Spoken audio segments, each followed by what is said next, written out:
Très chers tous, c'est la journée que le Seigneur a faite, alors nous allons nous réjouir et être heureux en ce jour. C'est toujours un honneur et un privilège pour moi de me tenir devant vous et de pouvoir m'adresser à vous. Dieu que nous servons, l'Éternel des armées, le Créateur du ciel et de la terre, celui qui a pensé à nous, celui qui a une pensée pour nous, celui qui veut nous faire du bien, celui qui a dit qu'il est venu dans le monde afin de nous donner la vie en abondance. C'est de lui que je veux parler aujourd'hui et je veux pouvoir renforcer et encourager toutes les familles qui vont m'écouter ce soir. Vous voyez, le plan que Dieu a pour chacun de nous est un projet de paix, non de malheur, et il y a en effet de l'espérance pour notre avenir. C'est la journée que le Seigneur a faite. Alors je vais me réjouir et être heureux en ce jour. Il n'y a rien de plus extraordinaire, rien de plus spectaculaire que d'être dans la présence du Seigneur. Car je crois fermement dans mon cœur que lorsqu'on est dans la présence du Seigneur, il y a énormément de joie. Dans la présence du Seigneur, il y a énormément de paix. Dans la présence du Seigneur, tout ce dont nous avons besoin, nous pouvons l'obtenir. La vérité, c'est que lorsque nous venons à Dieu, lorsque nous sommes brisés, dans la présence de Dieu, Dieu a la possibilité de pouvoir nous fixer. Quand nous venons à Dieu, lorsque nous sommes vides, Dieu a la possibilité et le pouvoir de pouvoir nous remplir. Donc il n'y a rien de plus merveilleux que de se tenir dans la présence de Dieu. Comme à l'accoutumée, j'aimerais pouvoir vous raconter une histoire, vous relater une histoire. Cette histoire est très importante pour moi car elle m'a fait énormément de bien et je sais qu'elle vous fera aussi énormément de bien. C'est une histoire qui m'a été racontée par mon père et cette histoire est merveilleuse et elle me suit. Elle me suivra toujours pour le reste de ma vie.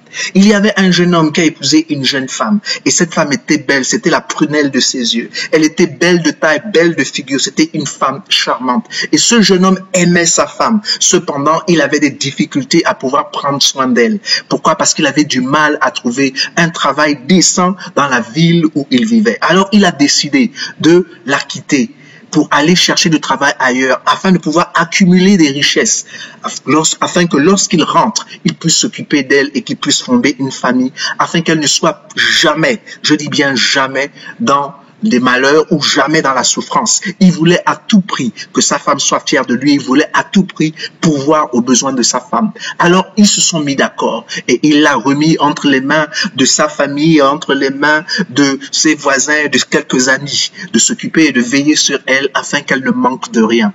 Et donc, il est parti dans un pays lointain. Et cela l'a pris environ 3 jours, où il s'est retrouvé dans une ville. Et il a vu un employeur où il allait se diriger pour s'enquérir s'il pouvait travailler pour cette compagnie. Et l'employeur lui a dit, bien entendu, que tu peux travailler pour moi. Mais il a demandé à son employeur certaines conditions. Il a dit 1/3 de son salaire, il aimerait qu'il puisse l'envoyer à son épouse et il lui a donné l'adresse et que le 2/3 il puisse l'accumuler et afin que au bout de 14 ou de 15 ans il puisse récupérer cet argent-là et qu'il puisse récupérer cet argent-là. Et donc l'employeur lui a dit qu'il n'y a absolument aucun problème, il est d'accord avec cela. Ce qu'il veut, c'est que ce travailleur-là puisse travailler avec tout son cœur et bien, parce qu'il a une grande clientèle et il a besoin d'hommes et de femmes fidèles, d'hommes et de femmes efficaces qui lui permettront de pouvoir rendre ses clients content. Et bien entendu, il veut prospérer. Et tant que lui, il prospère,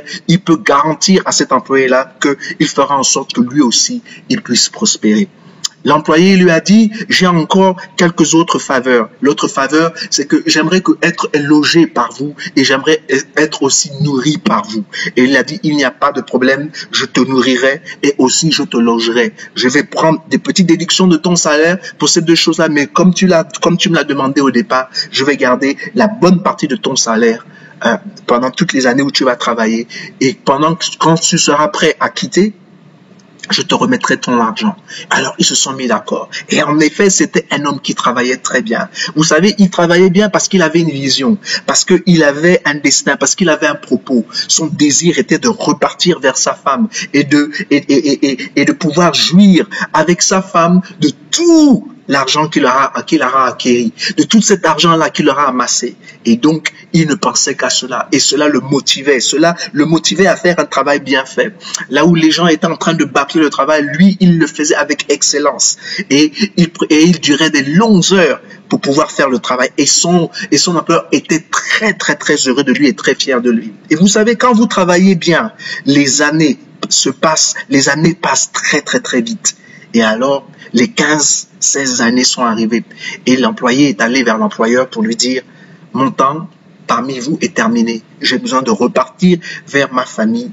Et donc, en ce moment, je vous demanderai humblement de me remettre tout l'argent pour lequel j'ai travaillé. Et dès demain, j'aimerais pouvoir repartir chez moi.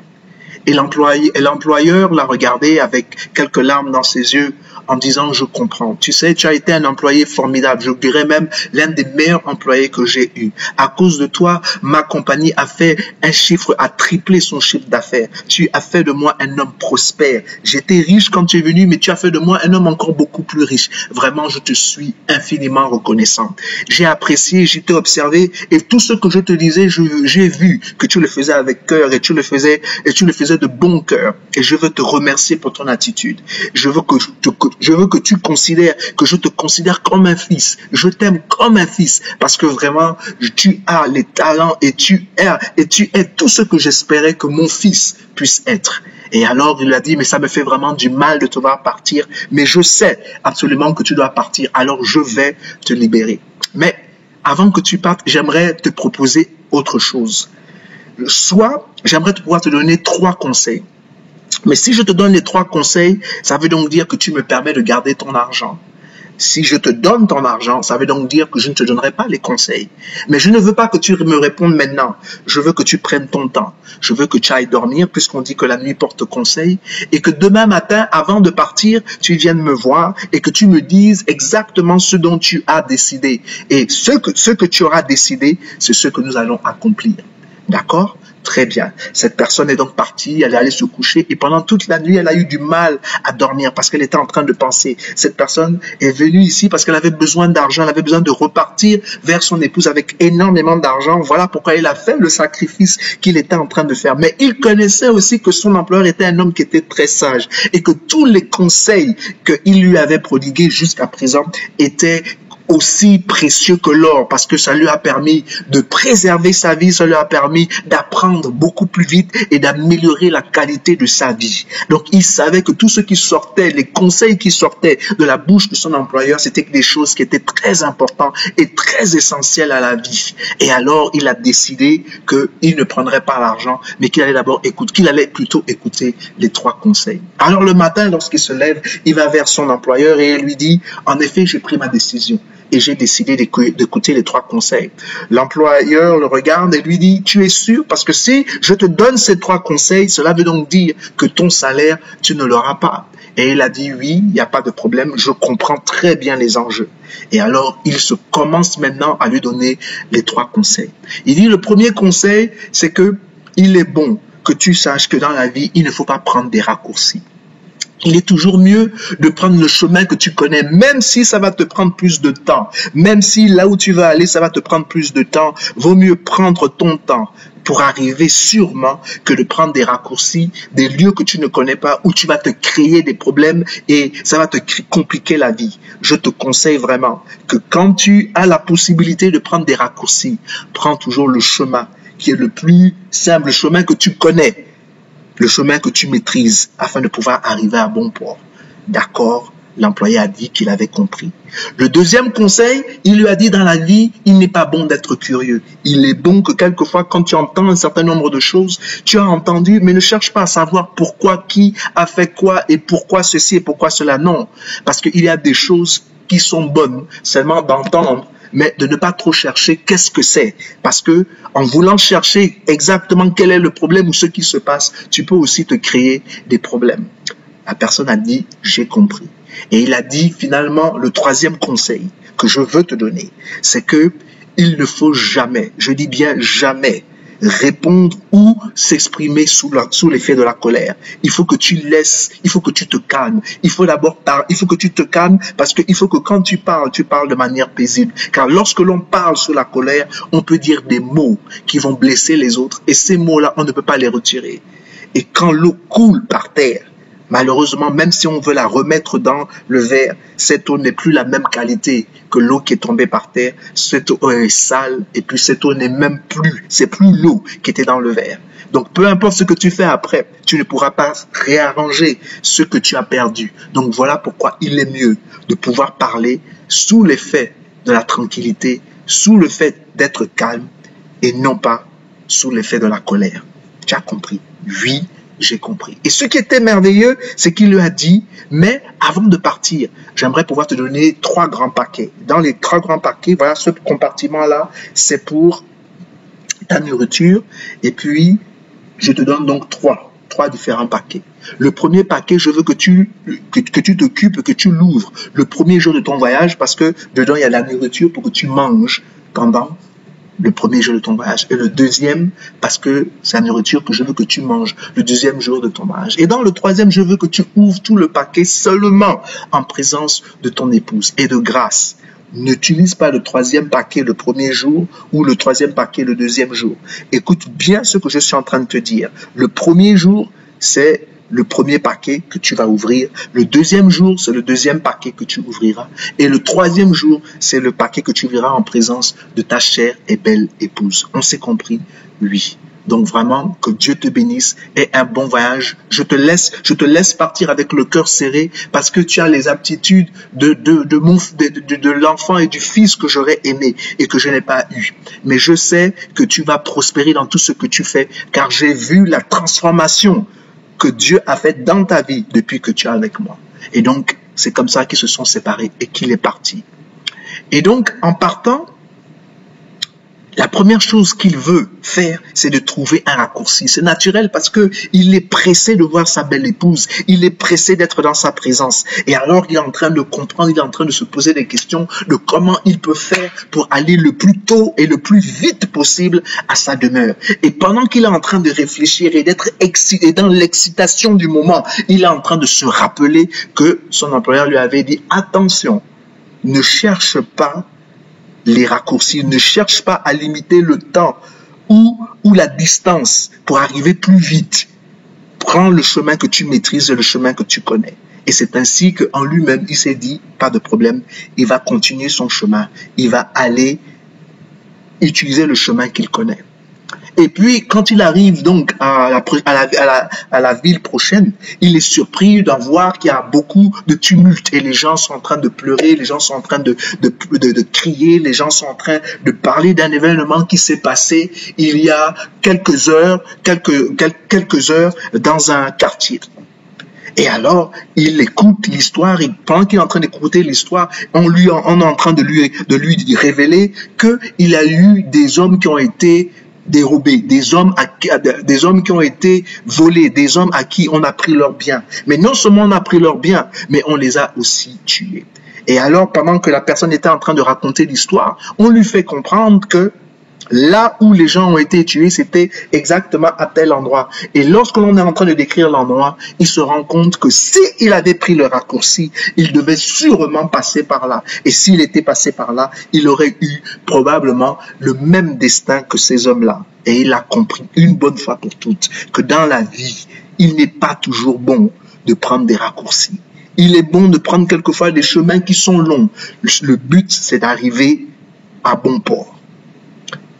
Alors, deuxième jour, pendant qu'il était en train de rentrer, de se reposer de son long voyage dans un village, pendant la nuit, il entend un bruit dehors, un bruit, un vacarme, un bruit, et ce bruit le réveille, et il veut s'enquérir de savoir qu'est-ce qui se passe à l'extérieur. Et alors qu'il veut se lever, il y a une voix qui lui dit, attention, la curiosité n'est toujours pas bonne.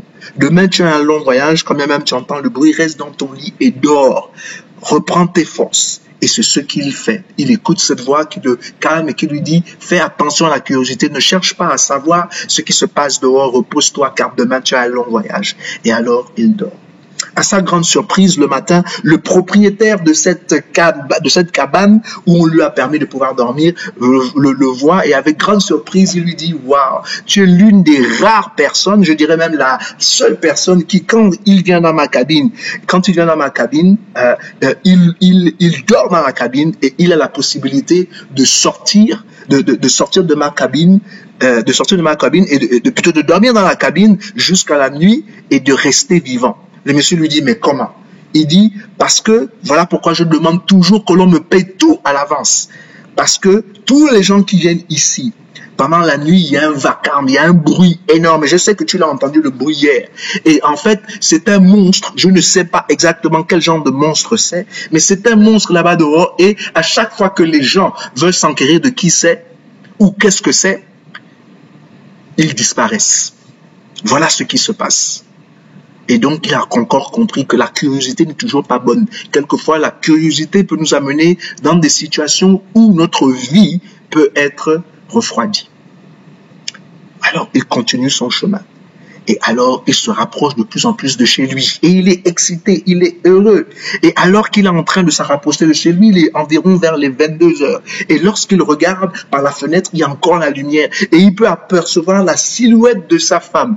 Et au moment où il veut courir pour s'apprêter à aller vers la porte, il voit un homme qui fait un bisou sur le front de sa femme. Et il s'arrête. Et il est furieux. Il ne comprend pas que comment sa femme, en 15-16 ans, a pu l'oublier. Comment sa femme, malgré le sacrifice qu'il a fait pour elle, elle n'a pas pu l'attendre jusqu'à présent. Elle s'est trouvée un autre homme. Il était meurtri dans sa chair. Il était meurtri dans son cœur. Il était furieux. Et il voulait vraiment tout gaspiller. Il voulait vraiment, comme on dit au Gabon, il voulait vraiment gaspiller. Mais à ce moment précis, il s'est rappelé de cette voix qui lui a dit, ne prends pas de décision lorsque tu es fâché. Va, calme-toi, dors, sois tranquille. Et puis quand tu es calme, tu pourras venir afin de régler la situation qui te dérange, la situation qui cause la colère en toi, la situation qui fait en toi que tu sois un homme enragé, un homme qui veut détruire parce que tu es énervé, parce que tu es fâché. Et alors, il décida donc de dormir ce soir-là à la belle étoile. Et le matin, lorsqu'il se réveille, il prend son courage à deux mains. Or, parce qu'il est calme, il cogne à la porte. Et bien entendu, c'est sa ravissante femme qui vient et qui lui ouvre la porte avec un grand sourire. Elle est contente, elle saute à son cou. Mais lui, il est froid. Il la regarde dans les yeux, il dit, pourquoi tu m'as fait ça? Pourquoi tu n'as pas pu être fidèle? Elle le regarde avec un regard inquiet et elle ne comprenant pas ce qui se passe, elle lui dit, mais de quoi parles-tu? Et il lui dit, tu sais, hier, c'est pas parce que tu me vois ici à 8 heures du matin que je suis venu maintenant là. Je suis venu depuis hier à 22 heures.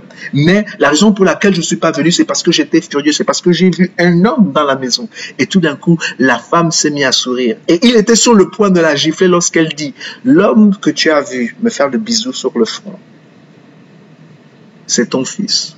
J'ai pas pu te le dire, j'ai pas voulu te le dire parce que je voulais que ça soit une surprise. Mais j'ai découvert 3 semaines plus tard, lorsque tu m'as quitté pour aller trouver du travail, que j'étais enceinte. L'enfant que tu as vu ou l'homme que tu as vu m'embrasser sur le front, c'est ton fils. Et alors il était content parce qu'il avait un fils de voir sa femme. Et ils se mettaient tous à table. Et il a dit, voilà le paquet que je dois ouvrir en présence de mon épouse, en présence de ma famille. Et alors qu'il est en train d'ouvrir le paquet, et de pouvoir partager la nourriture avec sa famille, il se rend compte qu'il y a une autre boîte. Et dans cette boîte-là, il y a tout l'argent qu'il avait travaillé. Même l'argent qu'il envoyait régulièrement à sa femme. Donc les 1/3 qui étaient envoyés à sa femme tous les mois étaient aussi comptabilisés dedans. Donc il a eu les conseils, mais il a eu aussi l'argent. Qu'est-ce que cela veut dire? Cela veut tout simplement dire que dans la vie, il ne faut pas être cupide. Il n'y a pas que l'argent qui compte dans la vie. Il y a beaucoup d'autres choses qui comptent. Et voilà pourquoi je comprends aujourd'hui quand la Bible dit que cherchons d'abord le royaume des cieux et sa justice et toutes choses nous seront données par-dessus. En effet, je comprends mieux pourquoi lorsque Dieu a demandé à Salomon ce qu'il voulait, Salomon a dit qu'il voulait la sagesse. La sagesse pourquoi? Parce qu'il voulait être capable et être en mesure de pouvoir élever aider le peuple de Dieu, de pouvoir aider le peuple à qui Dieu lui a donné la responsabilité de diriger. Et la réponse qu'il a donnée au Créateur a tellement émerveillé le Créateur qu'il lui a donné beaucoup plus que les richesses. Oui, ne soyons pas des hommes et des femmes cupides, mais soyons des hommes et des femmes qui recherchent la sagesse. C'est ça la morale de la leçon. Mais ce dont j'aimerais pouvoir vous parler aujourd'hui, c'est quelque chose que j'ai réellement à cœur et j'aimerais pouvoir m'adresser à toutes les familles. Et j'espère que cette parole-là va abondamment vous bénir. Prions. Seigneur, je prie afin que tu manifestes ta gloire et ta puissance. Je prie, Seigneur, afin que cette parole ne retourne pas à toi sans pour autant avoir accompli ses desseins. Je prie, Seigneur Dieu, afin que toute personne qui écoute cette parole puisse être complètement transformée. Je prie, Seigneur Dieu, afin que tu bénisses les familles. Je prie, Seigneur, afin que tu donnes la sagesse aux pères, afin de pouvoir amener à bon port leur famille. Je prie, Seigneur Dieu, afin qu'ils prennent toujours les bonnes décisions. Je prie, Seigneur Dieu, afin que la mère qui est l'épouse, Seigneur, soit une aide semblable à lui dans le nom tout-puissant de Jésus et qu'elle soit là non pas pour influencer les décisions qu'il doit prendre ou dans le sens qu'elle entend, mais qu'elle puisse l'influencer dans les décisions qu'il doit prendre dans le sens que toi, Dieu, tu entends. Seigneur, je te le demande dans le nom de Jésus. Je prie, Seigneur Dieu, afin qu'ils puissent inculquer à leurs enfants les voies du Seigneur, afin que lorsque leurs enfants deviennent des adultes, ils ne se détournent pas des voies de l'Éternel. Seigneur, je prie pour l'unité des familles. Je prie, Seigneur, pour l'unité entre les frères et sœurs. Je prie, Seigneur Dieu, afin que ces familles qui prient ensemble puissent réussir ensemble, puissent prospérer ensemble, dans le nom du puissant de Jésus. Que ta parole tombe sur des terres fertiles et qu'elle produit tous les fruits que tu décides qu'elle puisse produire. Dans le nom du puissant de Jésus, j'ai prié. Amen. Si je dois donner un titre à mon message aujourd'hui, j'aimerais l'intituler tout simplement « La sagesse face à la colère et la haine ». Et j'aimerais pouvoir parler de deux frères, Jacob et Ésaü. En fait, j'aimerais parler de Ésaü et Jacob. Je sais que l'on dit que c'est le Dieu d'Abraham, d'Isaac et de Jacob.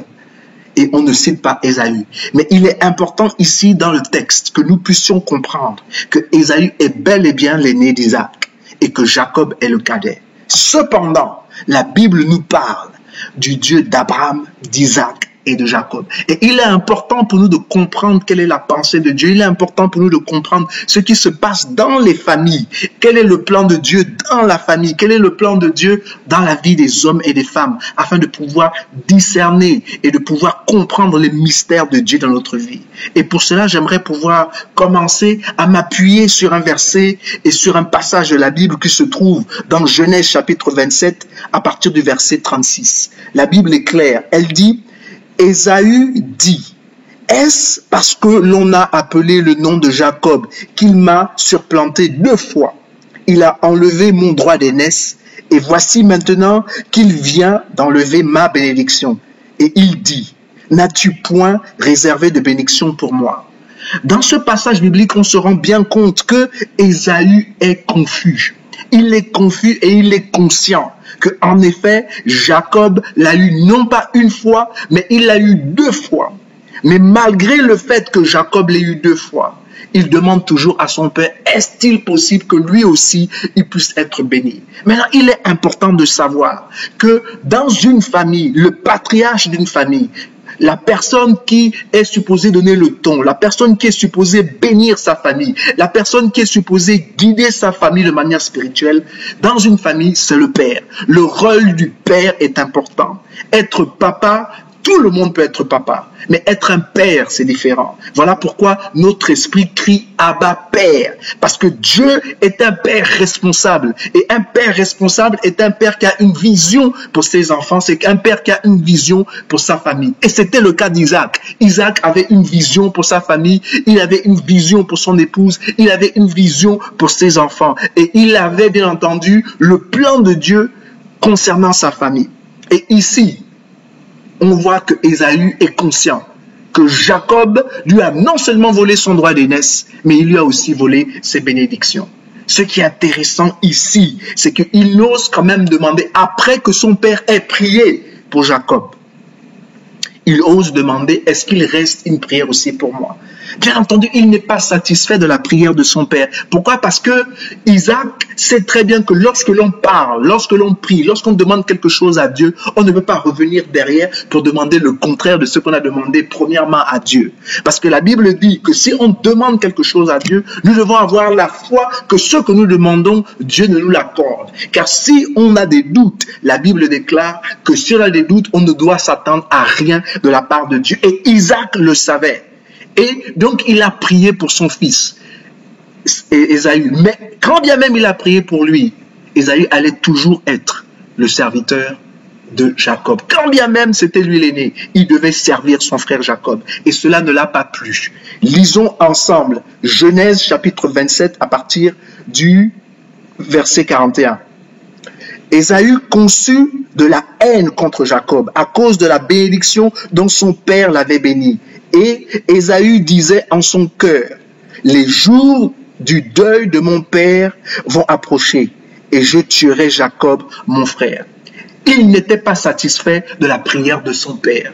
Il n'a pas accepté la prière de son père. La bénédiction que son père était en train de lui léguer en ce moment n'était pas suffisante. Il voulait la bénédiction que son père avait prévue réellement pour lui. Cependant, Jacob a usurpé sa bénédiction. Mais avant que l'on rentre dans le détail à propos de ce sujet, avant que l'on rentre dans les détails, afin de pouvoir comprendre ce qui s'est passé, de comprendre la dynamique et quelle est la valeur spirituelle de ce qui s'est passé, il est important que nous sachions qu'est-ce que Dieu pense de la haine et qu'est-ce que Dieu pense de la vengeance. Et pour cela, nous devons absolument lire dans Deutéronome 32 à partir du verset 35, où la Bible dit « À moi la vengeance et la rétribution, quand leur pied chancelera, car le jour de leur malheur est proche, et ce qui les attend ne tardera pas. » Lisons aussi Romains 12, verset 19, la Bible dit « Ne vous vengez point, vous-même, bien-aimés, mais laissez agir la colère, car il est écrit, à moi la vengeance et à moi la rétribution, dit le Seigneur. » Qu'est-ce que c'est la vengeance? La vengeance, c'est se faire justice à soi-même. Dieu dit qu'on n'a pas besoin de se faire justice, car c'est lui qui nous justifie. La Bible est claire que celui qui est libre par le Fils, est rendu libre par le Fils, est réellement libre. Et je suis ici en train de vous dire que celui que Dieu justifie est réellement justifié. Peu importe ce que les autres disent et peu importe ce que les autres font et peu importe les calomnies et les médisances que les autres disent sur vous. Quand Dieu vous a justifié, vous êtes réellement justifié. Et aux yeux de Dieu, vous êtes juste. Par conséquent, quand vous vous tenez debout et que vous implorez Dieu et que vous demandez une requête à Dieu, ce que vous demandez va vous être accordé tout simplement parce que la parole ou la prière du juste a une grande efficacité.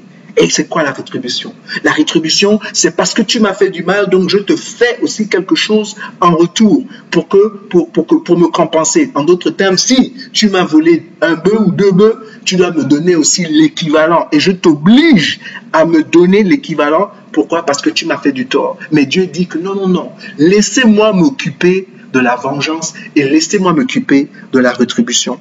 J'aimerais maintenant aller dans le vif du sujet.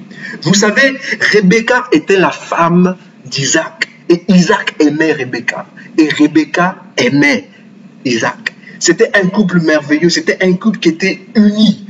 Et je suis convaincu dans mon esprit que tout ce que Isaac était en train de penser au plus profond de lui-même, il le partageait constamment avec Rebecca. Et il est donc certain que dans leur discussion, Rebecca s'est rendu compte très vite et très tôt que l'amour que Isaac avait pour Ésaü était fort. Que en fait, l'amour que Isaac avait pour Ésaü était tellement fort qu'elle savait qu'il était prêt à faire tout pour son fils aîné. Et je pense dans mon esprit que l'amour que le père avait pour Ésaü était dû au fait que Ésaü était son aîné. Mais le préféré de Rebecca, c'était Jacob. Et par conséquent, Rebecca voulait que tout ce que son père voulait donner à un enfant, qu'il le donne d'abord à Jacob et au lieu de le donner à Ésaü. Pourquoi? Parce que son préféré, c'était Jacob. Il y a deux choses que j'aimerais pouvoir dire ici. Il est très important aux parents en particulier, je m'adresse donc au père et à la mère, je m'adresse aux époux, de ne pas montrer l'amour que vous avez par rapport à l'un vis-à-vis des autres. Qu'est-ce que je veux dire par là? Un père doit aimer tous ses enfants de la même manière. Et même si dans son cœur, il arrivait qu'il a un préféré, il est sage que le père ne montre pas qui est son préféré. Si vous doutez, vous allez le comprendre dans la vie de Joseph. Joseph était aimé par son père, Jacob. Et Jacob aimait Joseph parce que Joseph était le fruit de son amour avec Rachel, qu'il a toujours aimé. Et c'était sa préférée. C'était la femme qu'il aimait. Il l'aimait beaucoup plus que Léa. Et il a tellement aimé Jacob que les frères autour de Jacob ont développé de la jalousie et de la haine envers Joseph. Cette haine et cette jalousie ont été causées certes par le rêve que Joseph a eu, mais aussi parce que l'amour de Jacob envers Joseph et Benjamin était tellement fort que ses frères l'ont reconnu et ils étaient jaloux de Joseph. Donc il est important et sage pour les pères d'aimer leurs enfants tous de la même manière. Et quand bien même dans leur cœur, ils préféreraient quelqu'un, il est sage pour eux de dissimuler qui ils préfèrent. Maintenant, aux mamans, généralement, elles aussi, elles ont leur préféré. Et il est important qu'une maman sache que quand bien même elle a un préféré, cela ne lui donne pas le droit de tromper ou de manigancer ou de manipuler son époux afin que son époux fasse ce que elle veut au lieu de ce que l'époux veut et au lieu de ce que Dieu lui-même veut. Il est important que les deux travaillent ensemble et dans leur intimité, qu'ils partagent. Oui, Dieu a dit qu'il créera une femme et que cette femme sera une aide semblable à lui. Donc, elle est là pour le soutenir dans la vision que Dieu lui a donnée. Elle est là pour lui donner assez d'informations pour que Isaac puisse toujours prendre des bonnes décisions en ce qui concerne leur famille, elle et bien entendu leurs enfants et la destinée de leur famille maintenant et dans le futur. Donc, pour les descendants, influencer les descendants, c'est important. Cela commence par le père. Les décisions que nous prenons aujourd'hui en tant que père peuvent influencer nos familles de génération en génération. Et Isaac le savait, Rebecca le savait. Et donc, Rebecca a sans doute entendu plusieurs fois que son mari avait l'intention de bénir Ésaü, parce que c'était son aîné. Alors, Rebecca, depuis, a essayé de convaincre, je pense, Isaac, la Bible ne le dit pas, de changer d'avis. Mais pas question, Isaac était convaincu que c'était Ésaü qu'il devait bénir. Pourquoi? Sans doute parce que Ésaü était son aîné. Et alors, en observant ses enfants, elle savait les faiblesses des uns et des autres. Elle savait que Ésaü aimait aller à la chasse. Et quand il allait à la chasse, il épuisait toute son énergie. Et généralement, quand il revenait, il avait excessivement faim. Et sa patience pour attendre, pour manger, était limitée.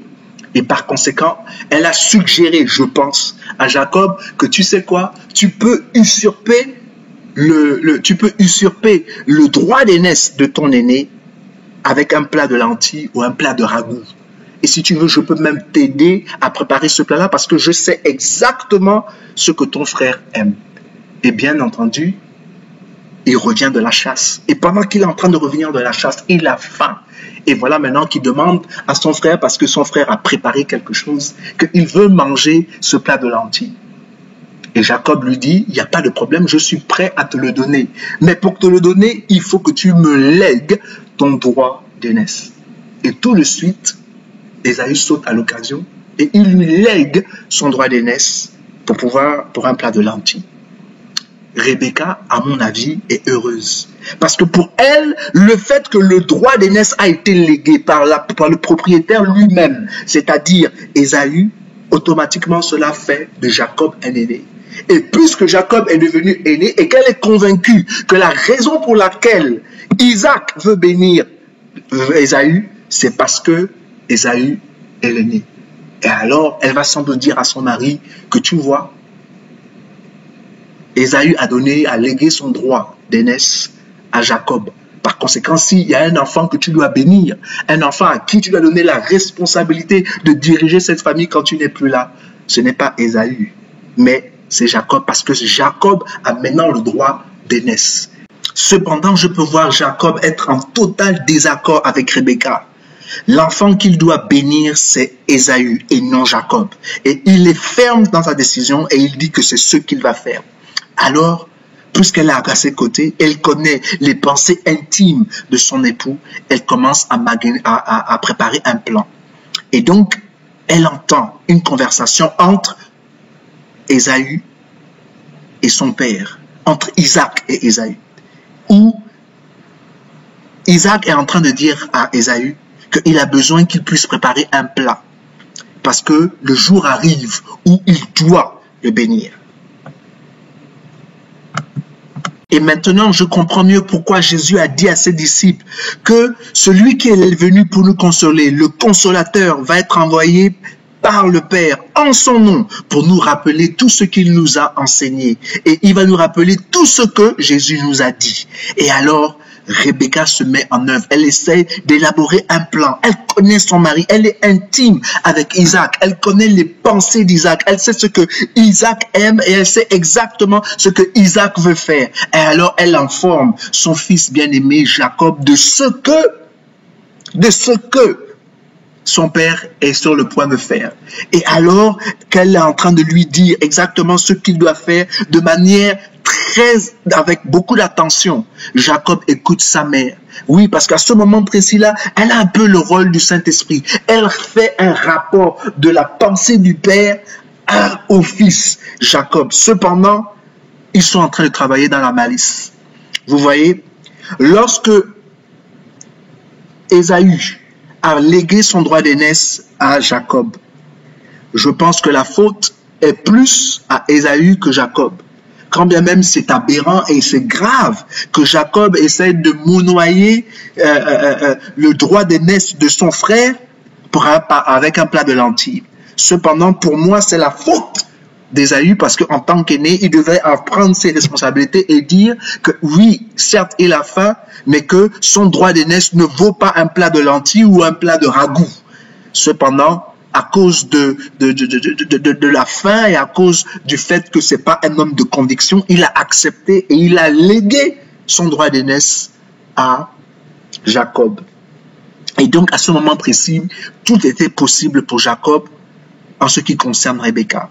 Et alors, elle dit à Jacob d'impersonnaliser son frère, de s'habiller comme lui, de l'imiter dans sa voix et de mettre quelque chose de mettre des poils parce que son frère était velu, de mettre sa tunique ou de mettre son manteau parce que pour avoir l'odeur de son frère et de parler comme lui et d'agir comme lui. Et au moment J, il apporte le plat à son père et pendant que son père est en train de manger, pendant qu'il est en train de savourer la nourriture que Rebecca elle-même a fait selon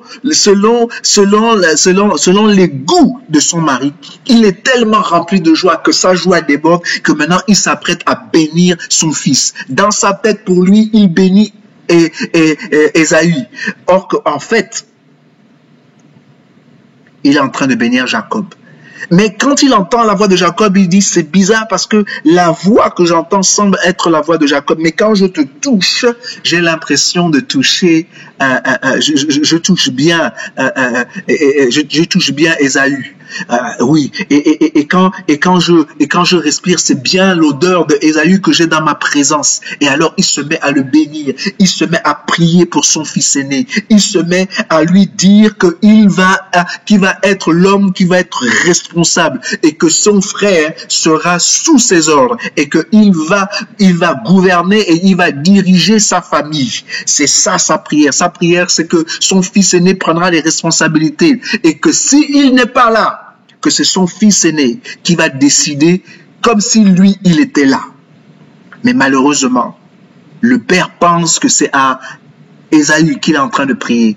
Or qu'en fait, il est en train de déverser sa bénédiction sur Jacob. Et alors Jacob, tout content de ce qu'il a fait, ayant réussi ce qu'il a fait, parce qu'il a été fidèle à ce que sa mère lui a dit. Je vous ai dit que sa mère avait un peu le rôle du Saint-Esprit. Donc, le rôle du Saint-Esprit, je suis en train de vous dire que si nous voulons accomplir les œuvres de l'Esprit et non les œuvres de la chair, il est important pour nous d'écouter à la lettre ce que l'Esprit nous dit. L'Esprit est près du Père, et quand l'Esprit parle, il parle de la part du Père, il parle de la part de Christ, et il va nous rappeler tout ce que Christ nous a enseigné. Si nous voulons avoir des vies qui réussissent, des vies prospères, des vies qui nous permettent de pouvoir accomplir tout ce que l'on veut accomplir, il est important pour nous d'être sensibles à l'Esprit de Dieu. Il est important pour nous de nous laisser guider par l'Esprit de Dieu. Et alors qu'on se laisse guider par l'Esprit de Dieu, tout devient possible. Là où il y avait l'infertilité, il y a la fertilité. Là où il y avait le manque, il y a la prospérité. Là où il y avait les ténèbres, il y a la lumière. Tout simplement parce que nous écoutons le Saint-Esprit, parce que nous nous soumettons au Saint-Esprit. Et oui, lorsque Marie a reçu cette parole qui venait de l'ange qui lui a dit qu'elle sera avec un enfant, elle a dit, mais comment est-ce possible? Je ne connais point d'homme. Et la Bible a dit que le Saint-Esprit sera sur toi. Oui, en effet, si nous voulons réussir notre vie chrétienne, nous avons besoin de l'Esprit de Dieu. Et donc, Jacob, à ce moment précis, s'est appuyé sur sa mère. Et alors, Ésaü vient avec son plat pour chercher la bénédiction chez son père. Et son père se rend compte avec Ésaü que quelque chose de grave s'est passé, qu'il a béni un enfant. Mais cet enfant n'était pas son fils aîné, c'était bien son fils cadet, c'était Jacob. Mais ce qui est intéressant, c'est que le père n'est pas furieux, mais la personne qui est furieuse, c'est Ésaü. Et Ésaü dit, « Père, n'as-tu pas une autre bénédiction qui reste pour moi ?» Et il n'est pas satisfait par la prière, comme on a lu, de la prière de son père en ce qui le concerne. Alors il décide de concevoir dans son cœur de la haine pour son frère et de tuer son frère. Maintenant, la question que moi je me pose, c'est comment Rebecca a su que Ésaü, dans son cœur, voulait éliminer son frère. Car il s'est dit en lui-même que mon père est sur le point de mourir. Le jour où il meurt et qu'on l'enterre, c'est ce jour-là où je décrète la mort de Jacob. Je ne sais pas comment Ésaü a eu vent, comment Rebecca a eu vent des intentions d'Ésaü, mais elle a tout fait pour aller voir Jacob et lui dire, « Fils, je pense qu'il est le temps pour toi est venu de courir pour ta vie, car ton frère veut t'éliminer lorsque ton père mourra. » Qu'est-ce que je veux dire par là? Je suis en train de dire ici qu'il est important, et maintenant je veux pouvoir m'adresser au père d'abord. Un père doit aimer tous ses enfants. Et je suis convaincu que la bénédiction du père n'est pas obligée d'être donnée simplement à l'aîné. Je pense qu'un père responsable doit donner sa bénédiction à l'enfant qui est capable, à l'enfant qui est capable d'unir ses enfants, à l'enfant qui est capable de soutenir et de s'occuper de sa femme, qui est sa mère, l'enfant qui est apte de pouvoir conserver l'unité de la famille et permettre à cette famille de prospérer et de permettre à la famille d'avoir tous ses biens pourvus. C'est cette personne-là que le père doit bénir. Je ne suis pas convaincu aujourd'hui dans mon esprit que le père doit forcément bénir l'aîné pour que l'aîné puisse gouverner ou puisse diriger les autres. Non, mais je suis convaincu que c'est la responsabilité du père de prier sur l'enfant qui est apte, sur l'enfant que Dieu lui-même lui révèle que voilà l'enfant qui pourra amener ta famille dans des grandes dimensions, dans des meilleures dimensions. N'oubliez pas, c'est le Dieu d'Abraham, d'Isaac et de Jacob. À la fin de la journée, quel que soit le plan de l'homme, le plan de Dieu est plus fort. Mais on n'a pas besoin de pouvoir aider Dieu. On n'a pas besoin de faire des manigances. On n'a pas besoin de mentir, de falsifier, de tricher afin de pouvoir permettre au plan de Dieu de s'accomplir. Car quel que soit le plan de l'homme, le plan de Dieu est plus fort et le plan de Dieu va toujours s'accomplir. Il était écrit dans les cieux que c'est le Dieu d'Abraham, d'Isaac et de Jacob. Donc par conséquent, la bénédiction qui allait être sur Jacob allait être une bénédiction spéciale. Peu importe ce que Isaac allait faire. Et c'est cela que Rebecca n'a pas compris. Et donc, j'encourage tous les pères ici à observer leurs enfants et à prier pour chacun de leurs enfants et de faire en sorte que l'enfant qui est apte à mener la famille dans les meilleures conditions, à conserver l'unité de la famille. Je considère que cet enfant-là doit être béni par le Père. Cet enfant-là doit avoir l'autorité parentale, l'autorité du Père, afin de pouvoir gouverner, afin de pouvoir diriger, afin de pouvoir entretenir l'unité de la famille et de pouvoir s'assurer que la prospérité de cette famille doit être établie. Vous voyez, lorsque Samuel cherchait le roi, le prochain roi d'Israël, il est allé dans la famille de Jessie. Et dans la famille de Jessie, il a demandé à Jessie de présenter tous ses fils. Et bien entendu, il y avait un jeune garçon qui, lui, aimait s'occuper des brebis. Donc, il était dans des verts pâturages en train de s'occuper des brebis. Et donc, Samuel, le prophète, est en train de regarder et il dit, c'est bizarre parce que je sais, Dieu m'a dit de venir ici, mais je ne vois pas le roi. Est-ce que tu as un autre fils? Il dit oui, mais lui là, je ne pense pas que Dieu veut, c'est le plus petit, il est tout le temps avec les animaux, tout le temps avec les brebis, etc. Elle a dit non, va le chercher. Dès que David rentre dans la salle, Samuel dit, c'est lui que je dois oindre parce que c'est lui que Dieu a choisi. Vous voyez, Dieu a sauté les aînés. Dieu a sauté les aînés et il est venu se reposer sur David. Parce que David avait la capacité, je dis bien, la capacité de gouverner, il avait les attributs, il avait tout ce dont un homme avait besoin pour le bénéfice de tous, l'intégrité de la famille, pour la prospérité de la famille et la prospérité de la nation. Voilà pourquoi Dieu a demandé au prophète de oindre David et non le fils aîné de Jesse. Mais vous voyez très bien que si c'était Jesse pour lui, ça devait être son aîné qu'on devait bénir. Mais non, non, non. Les pensées de l'homme ne sont pas forcément les pensées de Dieu. Et les pensées de Dieu ne sont pas forcément les pensées de l'homme. Comme vous pouvez le voir dans l'histoire de Joseph, c'est Joseph, Dieu a oint Joseph afin de pouvoir sauver toute sa famille. Quand la famille était en péril, quand la famille était sur le point de périr, c'est bel et bien Joseph qui fait partie des derniers enfants de Jacob, qui a pu sauver toute sa famille.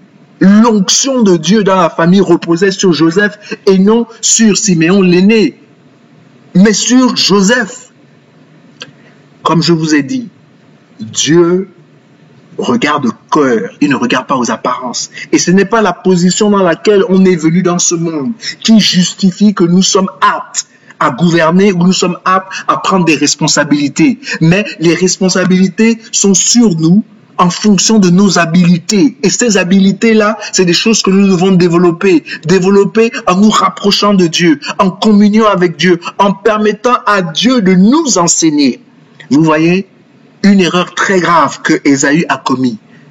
En léguant son droit d'aînesse, Ésaü était en train de démontrer, non seulement à Dieu, mais à la face du monde entier, que les choses autorités, les choses qui sont importantes n'avaient pas une grande valeur pour lui. La preuve, c'est qu'il était prêt à vendre son droit d'aînesse pour de la nourriture. Et je suis là en train de vous dire que ne vendons pas ce que nous avons de plus précieux pour de l'argent. Ne vendons pas nos âmes. À quoi ça sert à un homme de gagner tout l'or du monde s'il perd son âme? À quoi ça a servi à Ésaü de manger un bon plat de lentilles ou un ragoût et de perdre son droit d'aînesse? Et à cause de cela, c'était une indication d'après Rebecca qu'il n'est pas en mesure de gouverner, de diriger cette famille si Isaac n'est pas là. Et voilà pourquoi elle a concocté tout un scénario pour que la bénédiction soit sur Jacob et non sur Ésaü. Je suis ici en train de dire, au moment que vous êtes là pour soutenir vos maris, vous êtes là pour les soutenir afin qu'ils puissent accomplir la volonté de Dieu, de leur donner des éléments nécessaires pour qu'ils puissent faire la bonne décision. Mais vous n'êtes pas là pour changer leur avis, vous n'êtes pas là pour influencer, pour les amener à faire des choses que vous voulez faire et abandonner ce que eux ils veulent faire. Mais vous êtes là pour leur apporter assez de connaissances, assez de choses autour de lui pour qu'ils puissent prendre la bonne décision. Et la décision qu'il a prise, vous devez le soutenir dans cette décision-là. Voilà pourquoi il est important d'épouser une bonne femme, une femme qui comprend, une femme qui est là pour vous soutenir, et non une femme qui est là pour diviser la famille, mais une femme qui est là pour soutenir les vœux de son mari, pour soutenir la pensée de son mari, pour soutenir ce que son mari veut pour la famille. Et surtout, lorsque ce que le mari veut est quelque chose de juste et agréable devant Dieu. Et oui, j'aimerais pouvoir parler aux frères. J'aimerais pouvoir parler à l'aîné.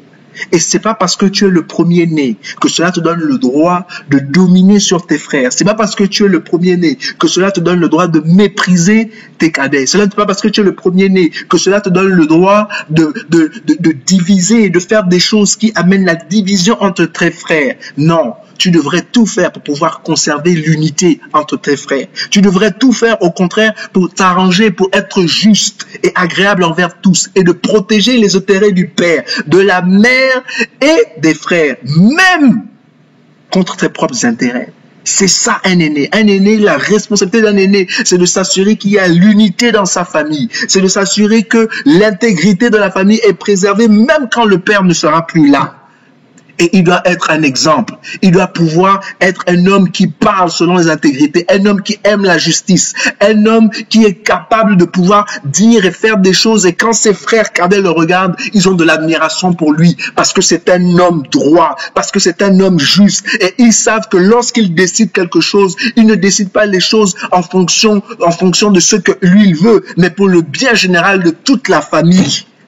Et il est important que les frères et les sœurs le comprennent. Et maintenant, j'aimerais pouvoir m'adresser aux cadets. C'est pas parce que vous êtes cadet que vous n'avez pas de rôle dans la famille. Non, vous avez un rôle. Votre rôle est de soutenir votre aîné. Votre rôle est d'encourager votre aîné. Votre rôle est d'enseigner votre aîné. Votre rôle est de pouvoir montrer à votre aîné quand il se trompe, qu'il se trompe, mais de le faire dans l'amour et dans la sagesse divine. Oui. Les querelles entre frères dans les familles ne sont pas bonnes. Nous devons tout faire pour nous entendre. Nous devons tout faire pour travailler ensemble. Nous devons tout faire pour garder l'unité de la famille, pour tout faire pour pouvoir protéger l'unité, la cohésion entre nous. Oui, il y a des moments où nous ne serons pas d'accord, mais ce n'est pas parce que nous ne sommes pas d'accord que nous devons nous faire la guerre. Nous sommes issus tous du même ventre. Et parce que nous sommes issus du même ventre, nous devons de nous aimer. Nous devons de nous pardonner. Nous devons de nous parler.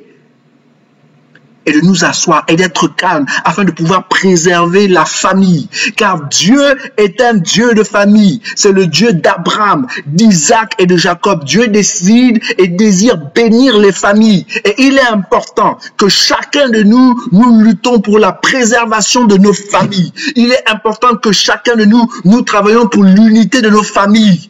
Et pour cela, on ne peut permettre à la haine de consumer notre cœur. Nous ne pouvons nous permettre aux divisions de prendre possession de nous. Nous ne pouvons pas nous permettre de ne pas nous parler. Nous ne pouvons pas nous permettre de ne pas nous pardonner. Nous devons pouvoir nous pardonner. Oui. Et nous entendre. Parce que c'est là où il y a l'unité. C'est là où il y a l'entente. C'est là où il y a l'amour et le pardon. Que Dieu ait la possibilité de pouvoir se manifester et que sa gloire éclate dans toute la famille. Alors, j'aimerais tout simplement dire au Père, Père, sois attentif au Saint-Esprit et que le Saint-Esprit te révèle ce que tu dois faire et à qui tu dois mettre ton onction. Sur quel enfant? Et l'onction que tu mettras sur l'enfant n'est pas basé parce que c'est seulement l'aîné, mais qui est capable de préserver, je dis bien préserver la cohésion de la famille, qui est capable d'amener la famille vers de verts pâturages, qui est capable de pouvoir soutenir ta famille et s'occuper de ta femme. Lorsque tu ne seras pas là, c'est ta femme qui n'est rien d'autre que notre mère. Et la mère est là pour soutenir son mari jusque dans ses derniers jours. Pourquoi c'est la mère qui doit soutenir son mari dans le dernier jour? Parce que je crois en cette parole qui dit que Dieu prendra soin de la veuve. La Bible ne dit pas que Dieu prendra soin du veuf. Donc par conséquent, celui qui est venu le premier doit partir le premier aussi. Et donc c'est la responsabilité des enfants de prendre soin de leur mère, de chérir leur mère et de s'assurer que la mère ne manque de rien, que tous ces besoins que son mari a pu lui accorder, on devrait faire mieux.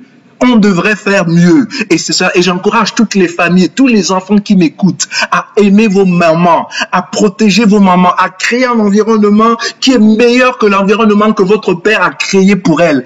Au nom de Jésus, que cette révélation soit forte en chacun de nous et en chacun de vous. Et bien entendu, aux enfants, ne nous chamaillons pas pour des choses qui ne sont pas utiles. Nous devons nous unir parce que nous savons que quand nous sommes unis, Dieu se manifeste parmi nous. Vraiment, je bénis Dieu, je prie que cette parole puisse être une parole d'encouragement. Le but pour moi d'être venu ce soir, c'est de pouvoir parler aux familles et de vous faire comprendre que Dieu aime les familles et nos nations sont faibles. Pourquoi? Parce que les familles sont faibles. Lorsque nous avons des familles fortes, des familles unies, des familles où l'amour et la cohésion et l'entente règnent, ces familles-là forment un peuple fort et par conséquent, ils forment une nation forte. Que Dieu bénisse le Gabon, que Dieu bénisse notre monde et que Dieu nous fasse du bien à nous tous. Merci beaucoup de m'avoir écouté et on se rencontrera encore une autre fois, probablement dimanche prochain. Au revoir.